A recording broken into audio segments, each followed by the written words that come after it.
So just one fun fact for you, energy density of diesel is significantly higher than the energy density of batteries. So if we're trying to electrify the fleets, the battery energy density challenge is really, really significant on a mine site because utilization of equipment is so critical to the success of a mining operation. They need that equipment to move tens of thousands, if not hundreds of thousands of tons of material per day.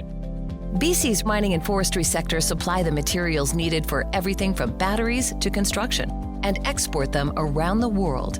But when it comes to powering the fleets that carry these resources from pit to port or forest to mill, diesel still dominates, and electrifying them is anything but simple. The good news? Innovators in BC are rolling up their sleeves to tackle this challenge and drive real change. I'm Jeanette Jackson, CEO of Foresight Canada and your host of Cleantech Forward. Our guests today are doing the heavy lifting when it comes to decarbonizing BC's resource hauling fleets. Join us as we explore some of the real-world barriers and bold solutions reshaping transportation in BC's mining and forestry sectors. That's all coming up in just a moment. Welcome to Cleantech Forward. This season, we're exploring the challenges, opportunities, and real-world solutions shaping the future of British Columbia's clean transportation. Join us as we talk to leaders and innovators working to accelerate BC's path to a net zero economy, one that benefits people, planet, and profits. From electric buses and tugboats to alternative fuels and shared infrastructure, buckle up for an electrifying ride into the future. Powered by Foresight Canada's BC Net Zero Innovation Network. At Foresight Canada, we help the world do more with less sustainably. The BC Net Zero Innovation Network is a first-of-its-kind ecosystem platform that accelerates the adoption of clean technologies throughout BC's top industries. Clean air, clean water, clean transportation. A net zero economy starts here.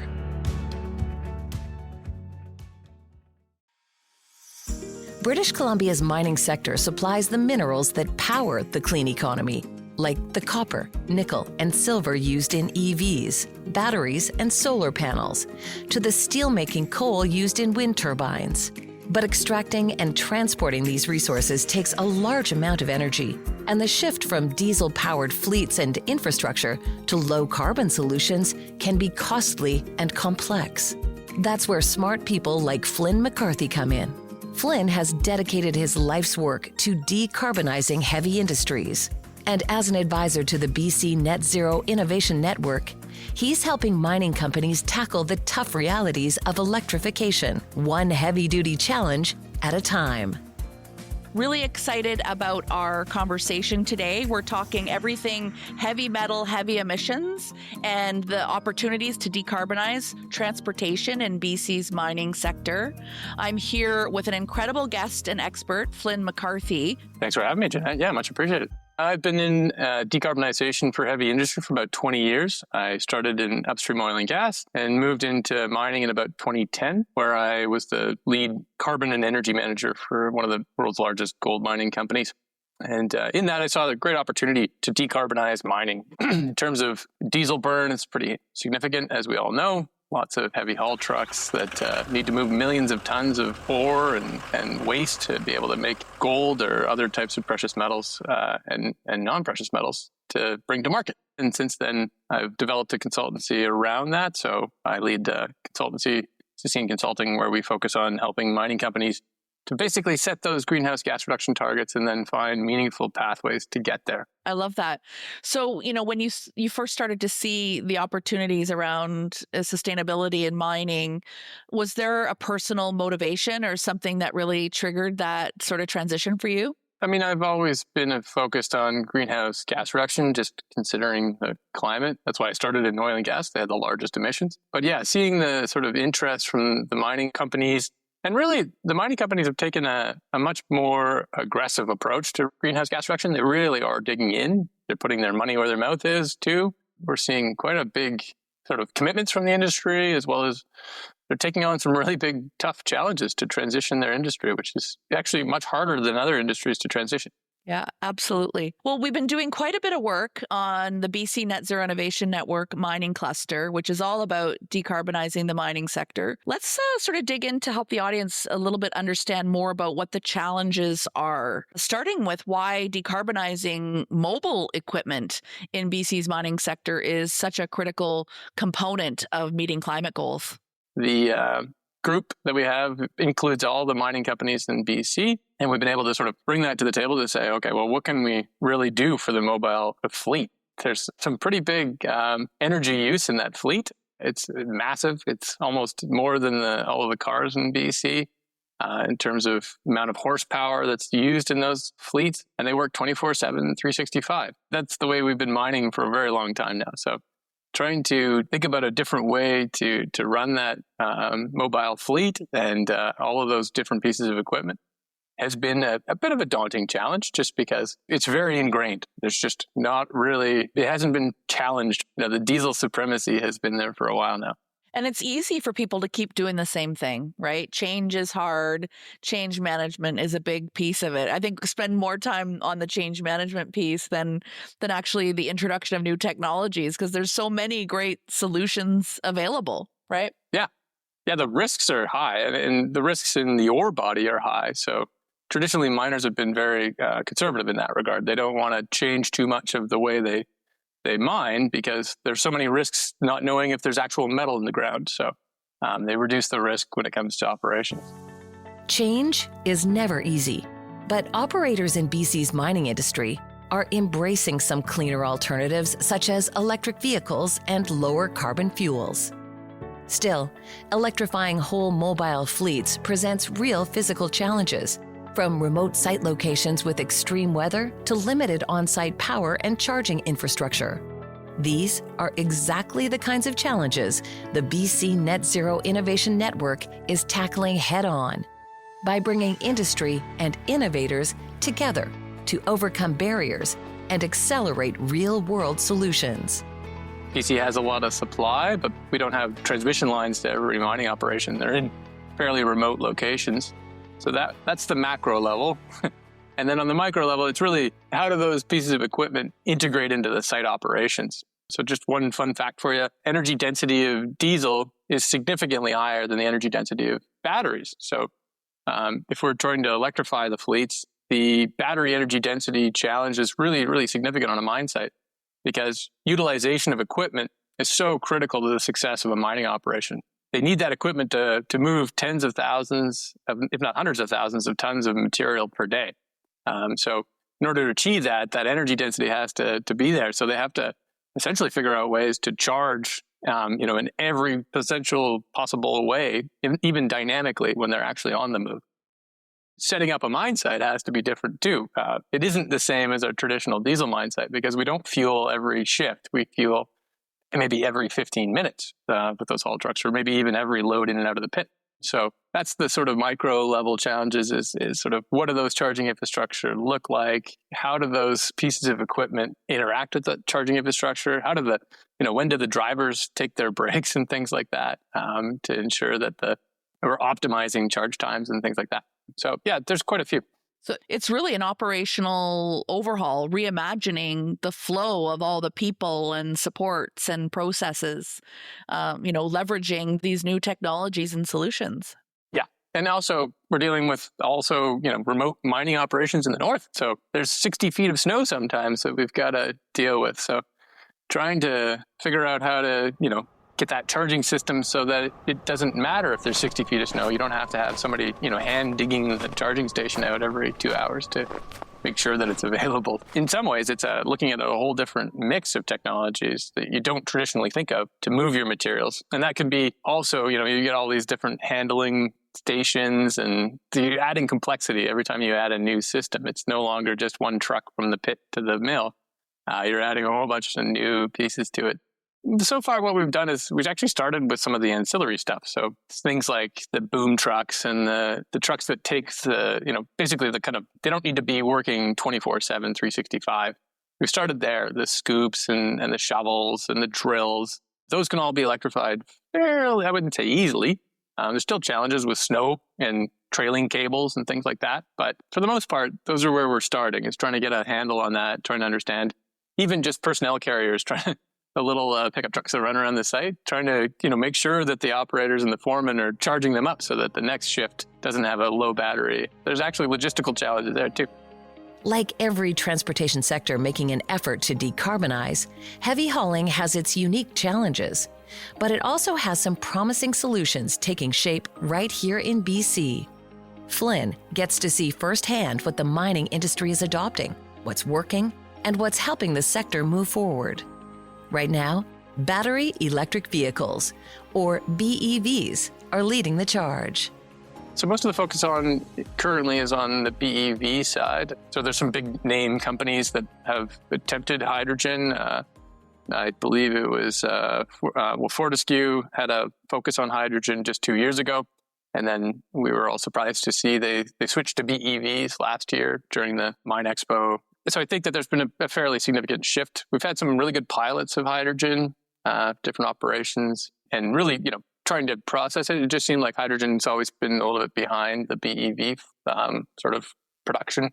And so we're seeing now a fairly significant BEV implementation. We've got orders for graders and loaders and scoops and a lot of different technologies that are just become readily commercially available. So that tech is sort of out there. And I think what happens is that the site gets familiar with their battery electric pickup trucks, and then they get more familiar with their battery electric scoops, and then they're more familiar with, it just sort of trickles on, so that becoming an electric fleet is a lot easier to sort of manage. So I think that's where the BEV fleet is really taken over, just because it's fairly familiar on that basis.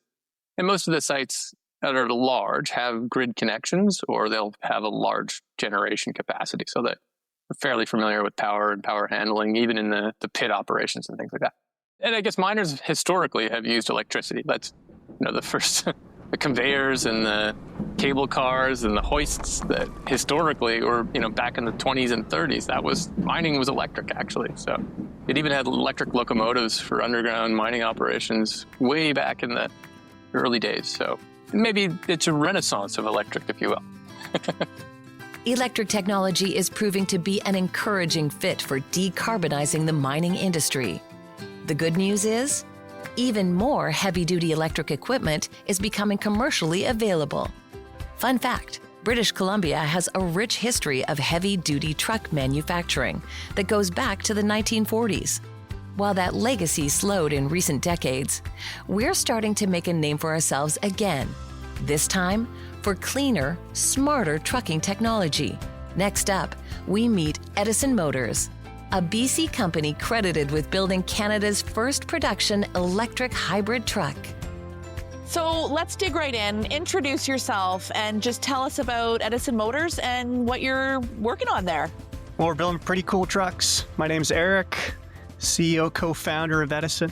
Been doing this for the last 4 years. Kind of started from a crazy idea in the backyard here in Merritt, BC. Ended up commercializing a vehicle back in 2023, the first electric logging truck in the world. Super proud Canadian trying to build cool vehicles. And here we are now, raising money, building a really cool production facility in Donald soon. What a great time to be doing this, having a blast. Amazing. We did a project with FP Innovations, and one of the major challenges around the logging industry or forestry is just the weight and size of these materials. Has that been just one of the interesting components of the problem you're solving? Well, we're pretty fortunate to have a lot of experience in this. So Chase is another co-founder, of course. He's sort of the front man of the show. So we actually used to have a fleet of logging trucks. Chase is a kind of veteran driver. He's been on Discovery Channel, Mud Mountain Haulers, Highway Through Hell, you name it. So he's just got a lot of experience. We started a trucking company actually when we were in university. So we have a lot of experience doing this. We're very comfortable within this weight class because that's actually all we know. The origin story of the first truck Eric and his team built is pretty inspiring. Just a couple of Canadians getting their hands dirty in the backyard, turning bold ideas into reality. Yeah, so to paint the picture here, we're in Chase's mom's backyard, right? And we're, in our early 20s. And we had this crazy idea, obviously, building the solar project. And Chase, has quite a bit of following because of being on Discovery Channel, et cetera. This is back in the day. And here he is, coming to me at night going, hey, I incorporated a business. And I was like, well, what's it called? And he's like, it's called Edison Motors, because we're going against Tesla. And I'm like, you're crazy, man. We got tired of waiting for the Tesla Semi to come about, so we said, screw it, we'll make our own truck, and I'll start my own electric truck company, and I'll call it Edison Motors because I'm stealing Tesla's idea. So anyway, after that, head to the grindstone, we said, how are we going to fund this thing? Because building trucks is very expensive. Building a solar project's expensive, right? So he basically reached out to his fan base and said, hey, I just incorporated a company. Can we get your support? And it was like resounding yes. We got a lot of people to say, hey, you should try crowdfunding. So I reached out to a few people within the network in BC. We did a crowdfunding round, and in a few months, we were able to raise $400,000. And we used that to basically build a conversion kit for one of our trucks that we had in our fleet, a beautiful 1962 Kenworth, originally made in Vancouver. This is when Canada used to actually make trucks. So we converted that using an old Tesla. And what we ended up doing there was develop like a center drive motor going to the axles. So a very easy drop-in solution. I hacked into the Tesla. I was able to figure all that stuff out just because I have a bit of experience with electric systems. The batteries we took from a Tesla as well, and I got to learn how to program these. And after building that project, we brought it down to the Hope Brigade days. Which is, cool because Chase is originally from Hope. So we went down, got to see the family, and it's amazing the people that showed up from all over the world to congratulate us. In less than a year, we built our first prototype, and it worked. We were able to drive it down. We had, tons of cool people show up with cameras. And we took an opportunity during that weekend to open up a second round of crowdfunding. And we were blown away. $1.5 million raised in that weekend. Which is the maximum, which is a very limiting regulation. I can get into that later. But ultimately, we were able to leverage crowdfunding to build our own truck from the ground up in 2023. We call her Topsy. All right, welcome to Edison Motors. I want to show you our electric truck, show you how it works, show you how it runs, and really what makes an Edison truck an Edison truck. So to introduce us, this is our first production prototype. We named it Topsy, after the elephant Thomas Edison electrocuted, but this is the Edison truck. She is literally 100% built in Canada, using frame rails, our own axles. We didn't use anything from Tesla at that point. And it was all about taking the lessons learned from our first prototype and making it way better. I love it. Those are the real, startup stories that people need to understand. That's what it's like. And that's a good place for anyone to start. You can start from your home, come up with an idea and bring it to life. Absolutely. It's important as entrepreneurs to signal to people that it's hard, but it's fun, and it's anyone can do this, right? It's we're not special individuals here. We just have a passion. We want to run with it, and it was so great to have a supportive family behind us as we kind of built this from the ground up, and here we are. Eric and the Edison team are far from just one-truck ponies. They've got big plans to serve the heavy-hauling trucking industry by rolling out entire fleets powered by cleaner, more efficient technology. Maybe tell us a little bit about how you're going to scale, the ability to buy your solutions in fleets, like for a complete fleet. Is there a path to that? Oh, it's going to be no short of a miracle. But ultimately, what we're trying to do is get to production, right? So these first 10 vehicles that we're building this year are prototypes, kind of off the hop of what we did with our first production prototype 2 years ago, Topsy, which was basically Canada's first production vehicle from the ground up since back in the 90s. So it's been a long time since Canadians built trucks for the road. So great to have that legacy come back to our shores. And yeah, the production plan is actually to move to Donald, BC. We just purchased a property there, 305 acres, if you could believe it. Yeah. And there we have a lot of breathing room, a lot of space to grow. So we're very excited by the opportunity to being able to build a manufacturing facility and meet our production targets. Okay, so we got some exciting news. We found a place to build our shop and start building trucks. We're here with the boys. We're getting this property from. We're here in Golden. A little history. This one used to be back in the 1800s for CP, right? Divisional headquarters of CP Rail. Literally, this used to be the town of Donald right here. One of the cool things about this property is that it's 300 acres of land. Part of the CMVSS requirements, we require a test track. So we need at least like a 2-kilometer test track to test our trucks. This 300 acres of land is going to give us room to do that, room to expand in the future. We're going to put our shop in over behind us that way. Should be exciting. Scaling up production of these trucks is exciting, but what about the drivers? Getting drivers on board with new technology is another critical piece of the puzzle. Fortunately, Edison has addressed this. They've proven they're just as good at building community support as they are at building trucks. Tell us, so you've got someone on staff, your co-founder, who's a driver. What about some of the other, drivers in the network? How do they feel about the opportunity to take on some new technology and drive new trucks? Well, I'd say we're quite fortunate with our social media platform to be able to reach out to millions of Canadians and Americans, basically around the world, with every post. We've got some great people on our team and great customers. We worked really hard over the last year on developing partners that are kind of leaders in their own industry and want to push what is possible with electrification. Funny enough, one of our inspiring people on our team is Richard Bosch. He's a part of DeBoss Garage, which is a very famous Canadian YouTube channel. And to think that one of the most famous Canadian pickup truck mechanics would actually want to work with us based on our pathways and how excited we are. It's so cool to have this community built around Edison. Yeah. I mean, it's validation of your work and your vision, right? That people with a big following are now involved with what you're doing, what you're building. Exactly. Yeah. For Edison Motors, it's not just about turning heads on social media, although that certainly helps. It's about driving real change by helping heavy industry transition to cleaner, more cost-effective technologies.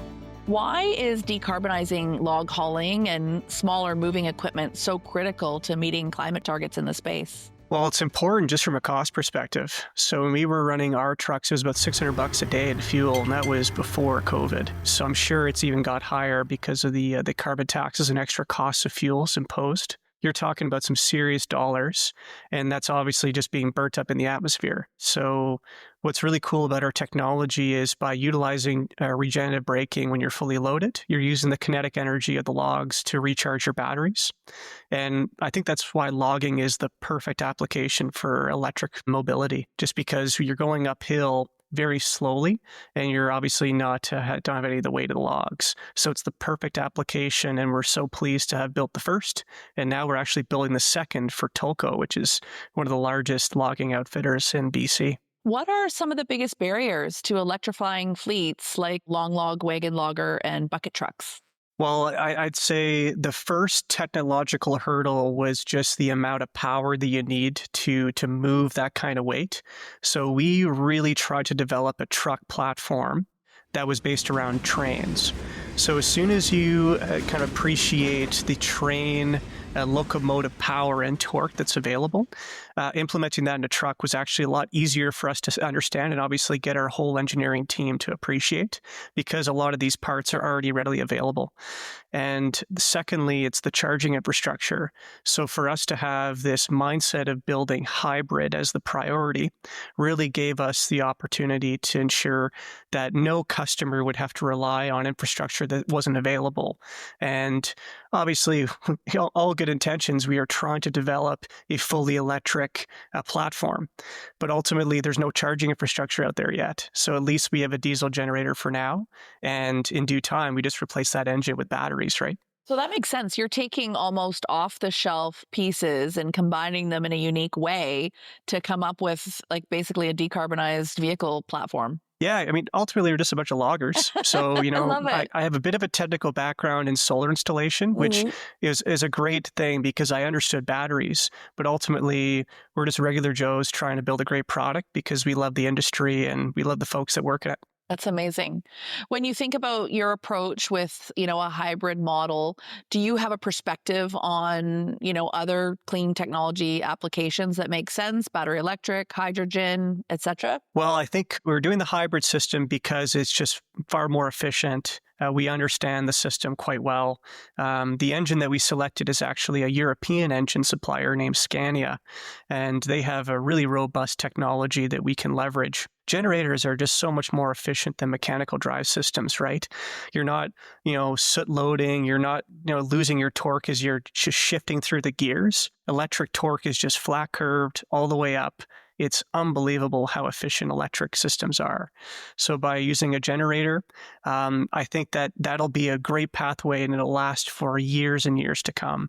I would foresee that maybe in the next 20 years, as the charging infrastructure becomes more available, some of our customers will actually opt to not get a diesel engine within our platform and instead just have a battery under the hood where that generator would be placed. And I think that's kind of our pathway here, because we at Edison would love to be part of the transition within the Canadian economy to embrace more commercial vehicle chargers. Eric and his team have even bigger plans beyond the forestry sector. They're building technology designed to scale into mining, construction, and other industrial sectors ready for electrification. When you think about your users, you're serving the forestry sector right now. I imagine the same platform will be able to be applied to mining vehicles and other large industrial sites. Absolutely.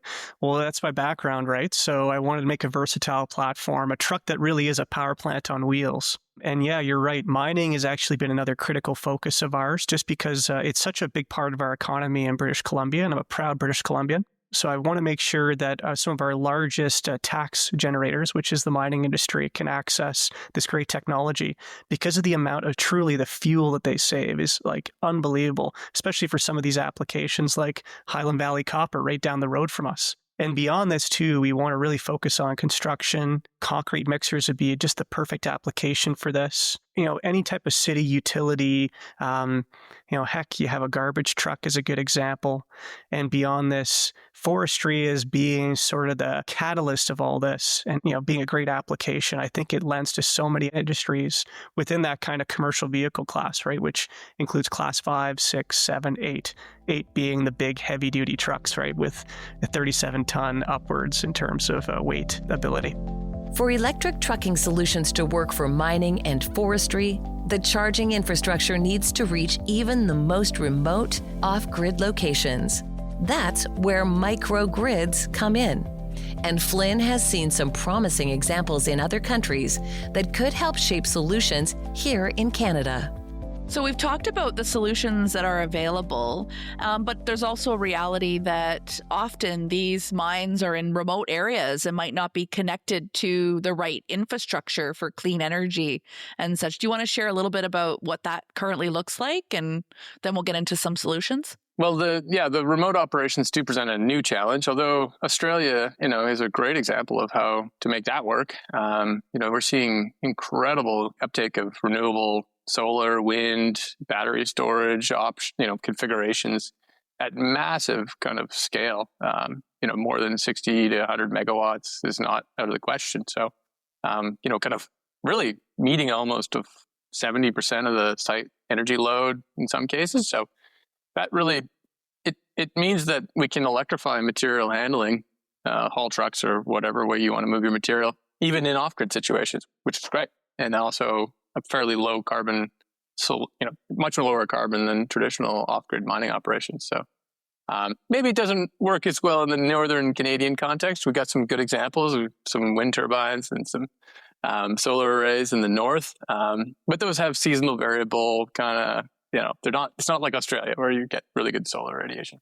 Yeah, the moderate temperature consistently throughout the year, et cetera, et cetera. That helps too. Yeah. So we're definitely working on those things though, because I think it's still the other alternative for lowering the carbon emissions from mobile equipment fleets or even just remote mining operations is renewable diesel or renewable fuels, and those are fairly limited in terms of their supply and even just transportation to the north. So there's definitely a percentage of that can go into those, but they're not readily available today. Back in Canada, we're seeing a few different examples of how mining operations are addressing charging infrastructure challenges. But just like powering big trucks is a huge undertaking, so is managing large amounts of on-site power safely and efficiently. So really the strategy is to build these micro communities and make sure that they kind of have everything available on site, like a little circular energy system, if you will. That's right. Yeah.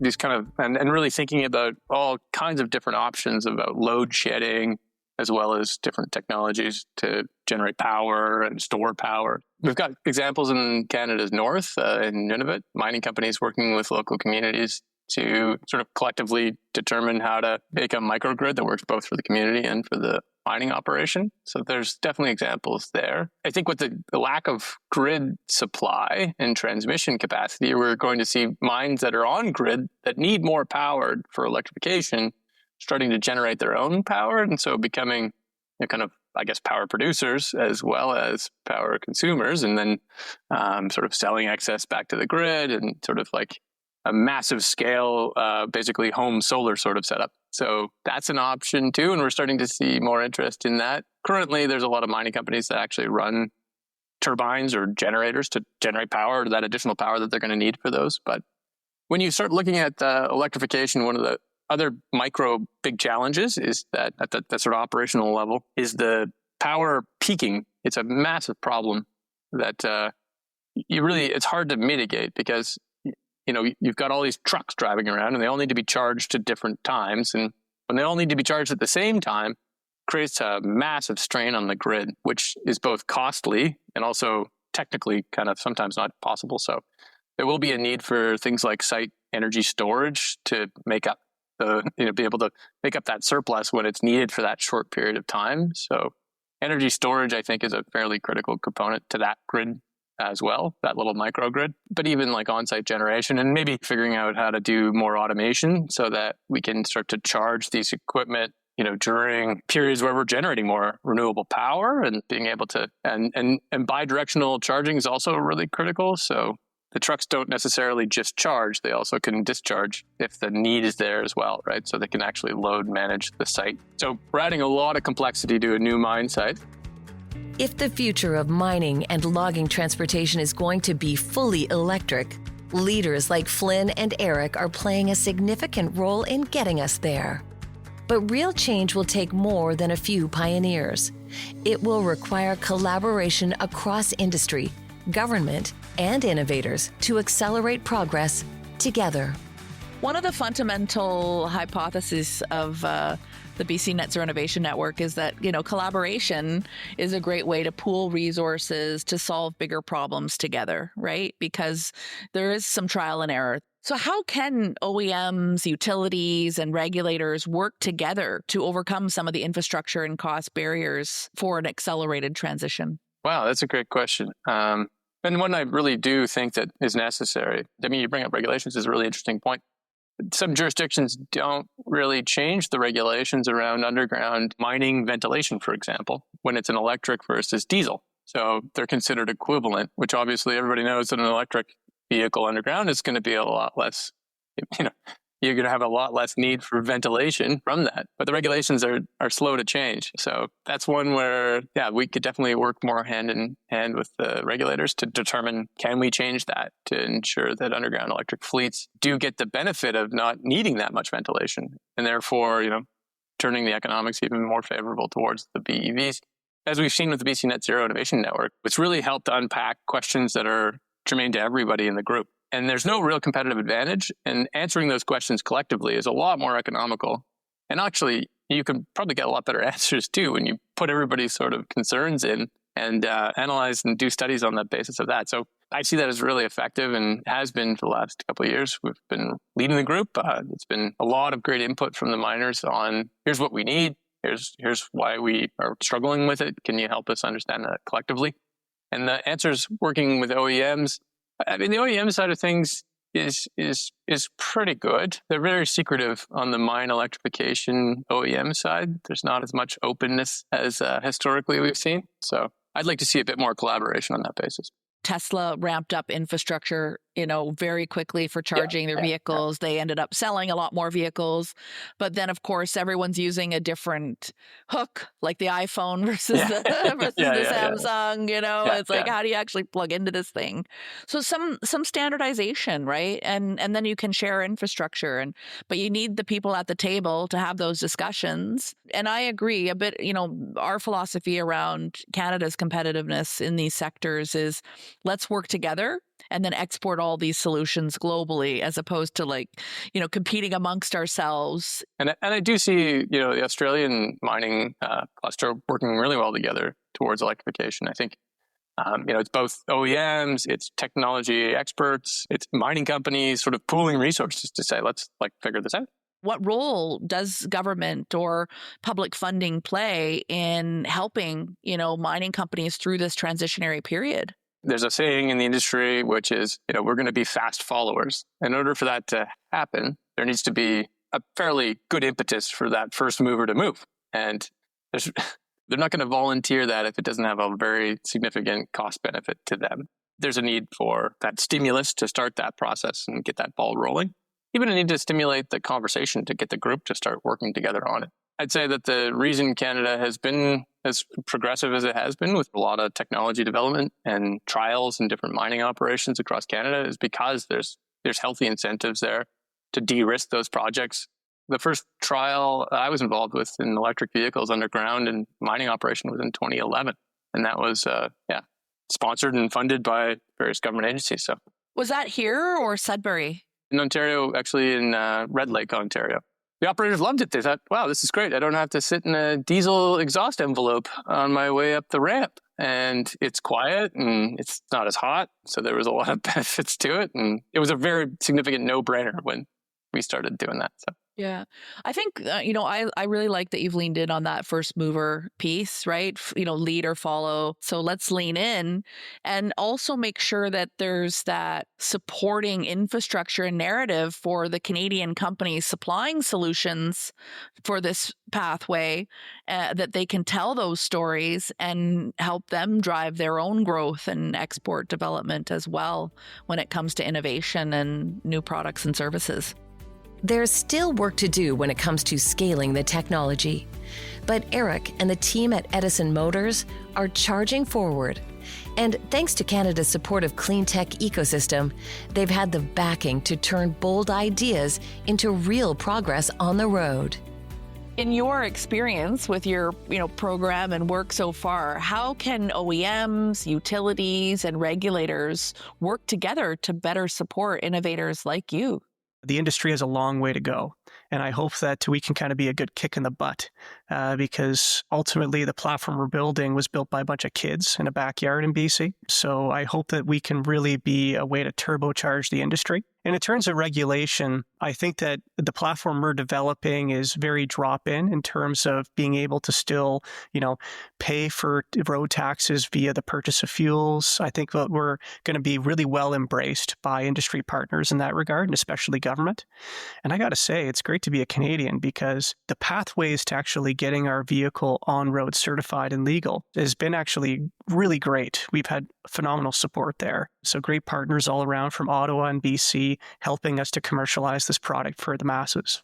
I do think, traditional sectors, people who are a little too comfortable doing things the way they've been doing them for 100 years, need folks like you to give them a bit of a poke, a little elbow in the ribs, a little, if you will, to get them to move forward and think about the role innovation and new technology can play to serve the sector. Well, that's ultimately what innovators do. They disrupt.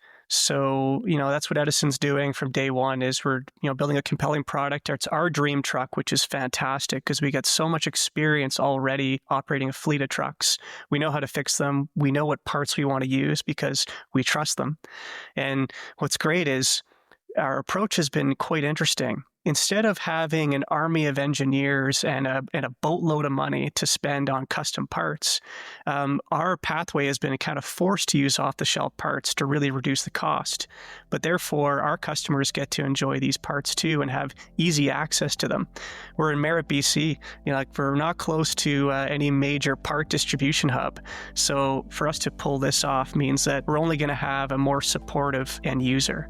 And we're just so excited by what we've been able to accomplish so far. Yeah, a more robust supply chain, which is more important, than ever, given these economic times. Absolutely.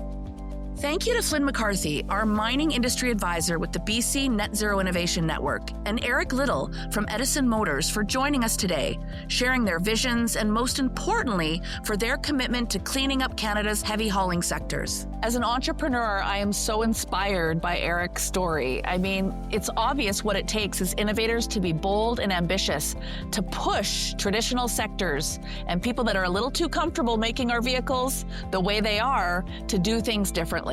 These innovators are challenging the status quo, and they're the ones that are going to get us from point A to Z, which is net zero. If I were to leave our listeners with a final aha moment for this episode, especially if you're someone with influence, funding, or passion to advance clean transportation, it's this. When major companies become more open to solutions for decarbonization, we must take advantage of the opportunity and act. By connecting innovators and bold thinkers with industry experts and decision makers, both at home and around the world, we accelerate meaningful progress towards a net zero economy. When people roll up their sleeves, lead by example, and dig into real solutions, they create the momentum that inspires change, and we all win. On the next episode of Cleantech Forward, why aren't proven alternative fuels like hydrogen being adopted on a broader scale? We'll unpack the myths, explore the barriers, and look at what's really holding back broader adoption of clean fuel solutions that could reduce our reliance on fossil fuels. Add us to your playlist so you don't miss it. Cleantech Forward is fueled by Foresight Canada's BC Net Zero Innovation Network, powered by Pacific Economic Development Canada and the Government of British Columbia. Learn more about how BC is driving the future of clean transportation at foresightcac.com/British Columbia.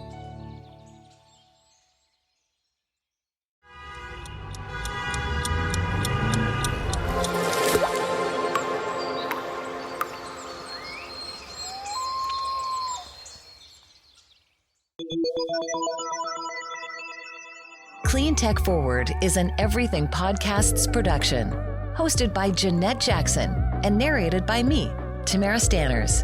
Showrunner and writer, Jessica Graychick. Sound engineer, Jordan Wong. Executive producer, Jennifer Smith.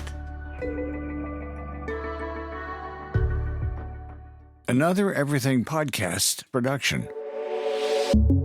Visit everythingpodcast.com, a division of Pattison Media. Subscribe wherever you get your podcast.